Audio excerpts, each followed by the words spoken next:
तो केरला स्टोरी में अभी आप देखे रहेंगे रासलीला। अरे तुम्हारा भगवान तो रासलीला करता है, लड़कियों के साथ नाचता है, कैसे भगवान हो सकता है? ओके ना? अरे आपका भगवान को नाचना आता नहीं है, लड़की मिलते नहीं लग रहेंगे, इसीलिए वो नाच नहीं रहे। तो कहने का अर्थ है भगवान का रासलीला ये संसार का जो सेक्स लीला है अलग है। तो भगवान का लीला पवित्र है और ये संसार का जो सेक्स लीला है वो क्या है? अपवित्र है, काम वासना से प्रेरित है। और भगवान की जो लीला है काम वासना से परे है। तो इस संसार में लोग क्या सोचते हैं, हम जिस प्रकार लड़का लड़की से मिलते हैं बाद में सेक्स करते हैं, कृष्ण भी ऐसे करते रहेंगे। बट एग्जैक्टली ऐसे नहीं है। कृष्ण के मन में सेक्स का विचार ही नहीं आता है। जहां पर राम है वहां पर काम नहीं है, और जहां पर काम है वहां पर राम नहीं है। कभी कोई पूछते हैं रावण को, अरे तुझे तो रूप परिवर्तन करने का टेक्निक पता है, प्लास्टिक सर्जरी करना कैसे करना है, चेंज करना है कैसे रूप आपको पता है, तो आप रूप चेंज करके राम का रूप लेके सीता के पास जाओ और उनके साथ मजा करो। तो रावण बोला, तू क्या मुझे सब पागल समझे क्या? आज तक मैंने ट्राई नहीं किया। मैं ट्राई किया, कितने बार ट्राई किया। मैं जब राम का रूप लेता हूं मुझे सीता मां दिखती है, इसीलिए मैं रूप लेता नहीं हूं। तो कहने का अर्थ ये राम का नाम का पावर है, आपका मन का काम वासना को त्याग कर देता है। और राम कैसे जल काम कर सकते हैं? तो एक प्रकार की चेतना है जो कि काम से परे है। इस संसार में जितने भी लोग हैं लगभग बड़े बड़े महान भक्त को छोड़ के सब लोग के हृदय में काम वासना है। और ज्यादातर ये जो आर्गुमेंट करते हैं उनके भीतर तो भर भर के पड़ा है, वैसे ही कर दो, उनको काम के व्यतीत और कुछ दिखता नहीं। माँ बहन जो मिला कुछ ना कुछ कर दो, ओके ना, वही करते रहते हैं। तो इसलिए वो लोग क्या सोचते हैं, कोई भी भगवान रहेगा तो ऐसे ही करते हैं। बट रियलिटी ऐसा नहीं। इस संसार में भी आप देखेंगे, कोई बच्चा है, छोटा बच्चा 5, 6, 7 साल का लड़का लड़की खेलते हैं, घूमते हैं, बातचीत करते हैं, स्वयं को पकड़ते हैं, तो उसमें वासना नहीं रहता है।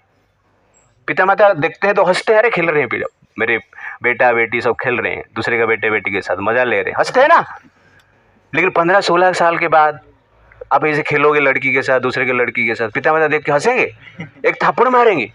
क्यों? वासना रहता है। तो छोटे बच्चे का मन में वासना काम वासना नहीं रहता है, वैसे ही भगवान कृष्ण के मन में कभी भी काम वासना रहता ही नहीं। और गोपियां जो है, राधा रानी है, उनके मन में भी नहीं रहता है। इसलिए उनका डांस, उनका जो संगीत, उनका जो इंटरेक्शन काम से परे है, पवित्र है। वो जो हम सुनते हैं और उनका कथा जब सुनते हैं मन काम वासना से परे हो जाते हैं। ये जनरली कृष्ण और राधा का पावर है। इसलिए हम कृष्ण राधा को पूजा करते हैं, क्योंकि उनमें उनका मन में वासना नहीं होता है। This is very very important. क्योंकि ये लोग के मन में वही चलता रहता है, उनको दुनिया वही दिखता है, और वो लोग सोचते हैं ऊपर जाके हम क्या करेंगे, वही करने वाले। 72 क्या मिलेंगे? हाँ, क्या कुछ मिलने वाला है, ओके ना। 72 उनको मिलेगा और मजा करेंगे, और उनका भगवान उधर कुछ ऐसा करता रहता है लग रहा है। तो भगवान भी उनको जो मानता है, वो लोग जो जिसको भगवान मानते हैं, उनका मन में भी क्या है? वासना है। और इनके मन में भी वासना है। भारत में सुअर रहते हैं ना, सुअर क्या खाता है? विष्ठा खाता है, मल खाता है। और सुअर को क्या लगता है, दुनिया में जो भी है सब लोग मल खाते हैं। उसको ऐसे ही विचार आता है। उसके पास जाओगे कहेंगे, अरे हम लोग निर्मल खाते, अरे निर्मल करके ऐसा कुछ होता ही नहीं, सब मल खाते। वैसे ये लोग को जब कहा जाता है रासलीला पवित्र है, काम वासना से परे है, इन लोग को समझ में नहीं आता है। वो लोग क्या सोचते हैं, सबके मन में वासना है, सबके मन में सेक्स डिजायर है, वो सुअर जैसी मल की विचार करते हैं। But there is a life of Nirmal, है कि नहीं? विष्ठा से परे स्वादिष्ट चीज है जो बहुत लोग खा रहे हैं, जी रहे हैं, लेकिन सुअर को समझ में नहीं आएगी। और ये लोग सुअर जैसे होते हैं, इसीलिए उनका मन में क्या है? मल है। मन का मल को हम काम कहते हैं। लेकिन जो वैकुंठ में जो व्यक्ति रहते हैं उनका मन क्या है? निर्मल। कृष्ण राम ये सब निर्मल है। इसलिए भगवान कृष्ण का रासलीला क्या है? साधारण सेक्स लीला नहीं है, सेक्स से परे है। हरे कृष्णा कृष्णा कृष्णा कृष्णा।